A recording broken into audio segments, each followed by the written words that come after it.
अगर तूने गाना गा दिया तो मैं तुझे पूरे 10 करोड़ रुपए दूंगा। शादी के मंडप में अचानक गूंजी ये आवाज सुनकर सब लोग चौंक गए। फटे कपड़ों में खड़ा वो गरीब लड़का कांप रहा था, लेकिन उसकी आंखों में डर नहीं, आग थी। किसी को नहीं पता था कि अगले कुछ मिनट में ऐसा राज खुलेगा जिससे पूरे शहर के अमीर लोग सिर झुक लेंगे और दुल्हन की आंखों से आंसू रुकने का नाम नहीं लेंगे। सबने समझा कूड़ा बिनने वाला लड़का, लेकिन 10 करोड़ की शर्त ने सबको हिला दिया। शहर के सबसे बड़े बिजनेसमैन राघव सिंह की बेटी नंदिनी की शादी थी। पूरा होटल रोशनी से चमक रहा था। बड़े बड़े नेता, अभिनेता और करोड़पति वहां मौजूद थे। हर कोई इस शादी की चर्चा कर रहा था। किसी के हाथ में महंगा फोन था तो कोई हीरे के गहनों में डूबा था। लेकिन उसी चमक दमक के बीच होटल के बाहर एक दुबला पतला लड़का खड़ा था। फटे कपड़े, बिखरे बाल और पैरों में चप्पल तक नहीं। उसका नाम था अमन। अमन रोज शहर की गलियों में कूड़ा बीनकर अपना पेट भरता था। लोग उसे देखकर मुंह फेर लेते थे। बच्चे उसका मजाक उड़ाते थे, लेकिन आज वो यहां किसी और वजह से आया था। उसकी आंखें बार बार शादी के स्टेज की तरफ उठ रही थीं, जहां दुल्हन बनी नंदिनी बैठी थी। अमन की आंखें भर आईं। वो धीरे से बोला, आज भी तू उतनी ही खूबसूरत लग रही है नंदिनी। तभी पीछे से सिक्योरिटी गार्ड आया और जोर से चिल्लाया, अबे ओ, यहां क्या कर रहा है? निकल यहां से।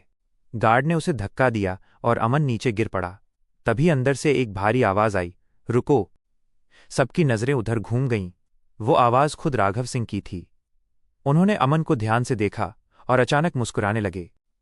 अरे, तू वही लड़का है ना जो बचपन में गाना गाता था? अमन चुप रहा। राघव सिंह स्टेज से नीचे उतरे और पूरे हॉल के सामने बोले, सुना है तू बहुत अच्छा गाता है। अगर आज यहां सबके सामने गाना गा दिया तो मैं तुझे 10 करोड़ रुपए दूंगा। पूरा हॉल हंसी से गूंज उठा। कोई बोला, ये भिखारी गाना गाएगा? दूसरा बोला, लगता है पागल हो गया है। तीसरा बोला, इसे बाहर निकालो। लेकिन नंदिनी का चेहरा अचानक उतर गया। वो अमन को पहचान चुकी थी। अमन धीरे धीरे स्टेज पर चढ़ा। उसके पैर कांप रहे थे, लेकिन आंखों में एक दर्द था जो किसी तूफान से कम नहीं था। उसने माइक पकड़ा और अगले ही पल पूरा हॉल खामोश हो गया। उसकी आवाज इतनी दर्द भरी थी कि लोगों की रूह कांप गई। माँ, तेरे बिना ये दुनिया सूनी लगती है। गाते गाते अमन की आंखों से आंसू बहने लगे। पूरा माहौल बदल चुका था। जो लोग कुछ देर पहले उसका मजाक उड़ा रहे थे, अब उनकी आंखें नम थीं।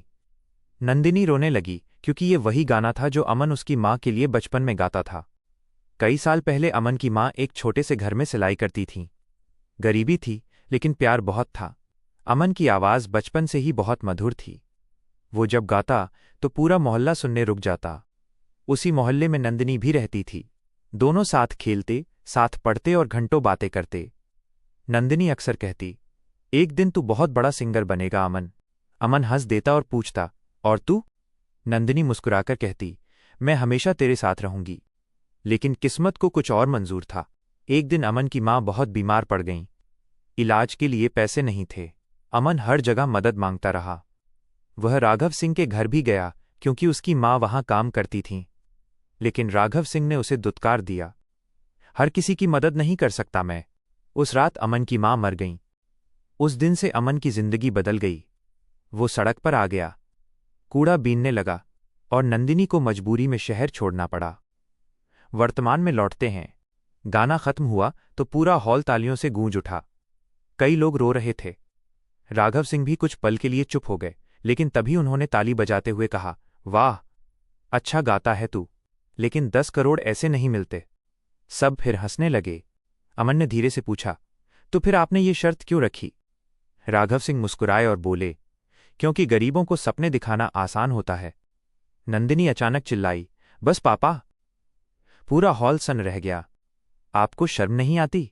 आपने हमेशा पैसों के दम पर लोगों को छोटा समझा। राघव सिंह गुस्से में बोले, तुम्हें पता भी है ये कौन है? नंदिनी की आंखों से आंसू बहने लगे। हाँ, ये वही इंसान है जिसने मुझे इंसानियत सिखाई। हॉल में खामोशी छा गई। तभी अमन मुस्कुराया। उसने अपनी जेब से एक पुराना लॉकेट निकाला। नंदिनी उसे देखते ही रो पड़ी। ये अभी तक तेरे पास है? अमन बोला, कुछ रिश्ते गरीब होने से नहीं टूटते।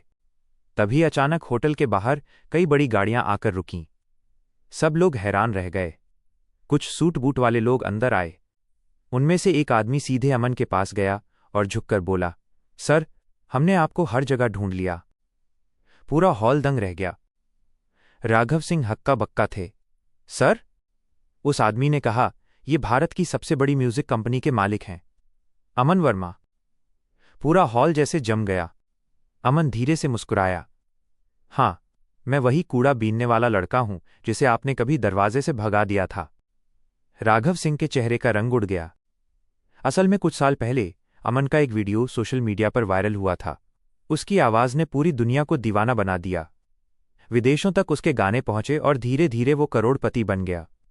लेकिन उसने कभी अपना चेहरा दुनिया के सामने नहीं आने दिया, क्योंकि वो उस दिन का इंतजार कर रहा था जब वही लोग उसके सामने खड़े होंगे जिन्होंने उसे अपमानित किया था।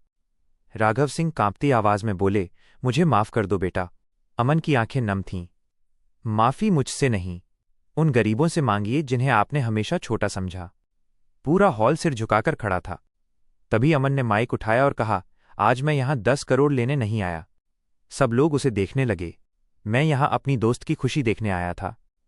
नंदिनी रो पड़ी। अमन मुस्कुराया, तू हमेशा खुश रहना।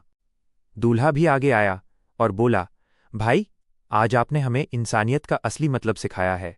पूरा हॉल तालियों से गूंज उठा। लेकिन तभी अमन ने एक और घोषणा कर दी, आज से मेरी कंपनी हर साल 100 गरीब बच्चों की पढ़ाई का खर्च उठाएगी।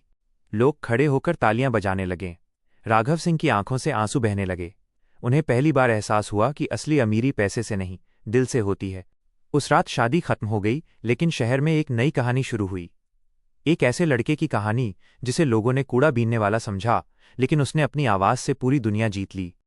और जाते जाते अमन सिर्फ एक बात कह गया, कभी किसी गरीब का मजाक मत उड़ाना, क्योंकि वक्त बदलते देर नहीं लगती। अगर आपको ऐसी इमोशनल, दिल छू लेने वाली और प्रेरणादायक कहानियां पसंद हैं तो अभी हमारे चैनल जितेंद्र UP47 को सब्सक्राइब करें। यहां आपको मिलेंगी दिल को छू लेने वाली कहानियां, गरीब से अमीर बनने की प्रेरणादायक स्टोरी, इमोशनल फैमिली ड्रामा और जबरदस्त ट्विस्ट वाली कहानियां। Subscribe now Jitendra UP47।